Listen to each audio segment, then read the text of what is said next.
ဒီတစ်ခါကျွန်တော်လေ့လာမယ့်သင်ခန်းစာကတော့ film look Hollywood movie ဇာတ်ကားတွေမှာပဲဖြစ်ဖြစ် Bollywood ဇာတ်ကားတွေမှာပဲဖြစ်ဖြစ်များသောအားဖြင့်film look ပုံစံမျိုးလေးပေါ့နော်ဘယ်လိုမျိုးဒါအဲ့ဒါလေးကိုဘယ်လိုမျိုးလုပ်မလဲဆိုတော့ကျွန်တော်တို့ရဲ့ layer နဲ့ new ကနေပြီးတော့ solid တစ်ခုယူပါမယ်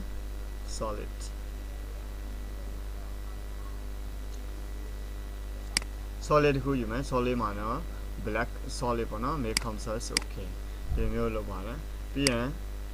rectangular 2ကိုယူပါတယ် rectangular 2ယူပြီးတော့ကျွန်တော်တို့ဒီအစားအနေထားကို switch ချလိုက်တယ် switch ချပြီးတော့ဒီအနေထားကိုယူပြီးတော့အောက်ကို switch ချပေါ့နော်ဒီအနေထားပြန်ယူပါမယ်ပြီးတော့သူ့ကိုတစ်ခါ subtract လုပ်ပါတယ်ဒီကောင်လေးကိုနာမည်ပေးကြည့်မယ်နော်နာမည်ပေးမယ်film look F1L film LOK film look မြတ်တော့ဖြင့်ဒါလေးကတော့ဇာတ်ကားတိုင်းမှာအသုံးပြုတာများပါတယ်အဲ့မှာ film look မှာkeyboard ပေါ်က M ကိုနှိပ်လိုက်ပါ keyboard ပေါ်က M ကိုနှိပ်ပြီးတော့ add to subtract လုပ်ပေးလိုက်ပါ add to subtract လုပ်ပေးလိုက်လို့ရှိရင်ဒီအနေထားပြေတော့ပါဘောနော်အဲ့ဒါကိုတစ်ခါကွာ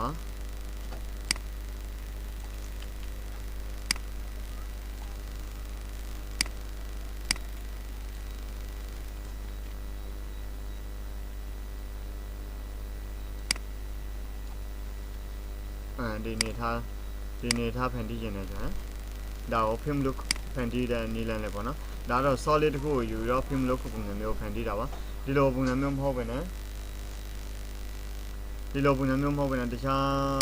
စတိုင်မျိုးတစ်ခုနဲ့လည်းဖန်တီးလို့ရပါသေးတယ်အဖက်နဲ့ဖန်တီးလို့ရပါသေးတယ်layer နဲ့ new ကနေမျိုး adjustment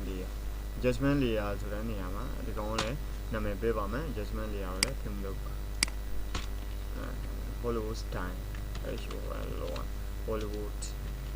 Hollywood style ST1 style Hollywood style ဆိုပြီးတော့နာမည်ပေးပါမယ်အဲ့မှာ effect ကိုတော့ပါမယ် effect ကနေ style ကနေတော့ motion style နော် motion style ဆိုတဲ့နေရာမှာ output high က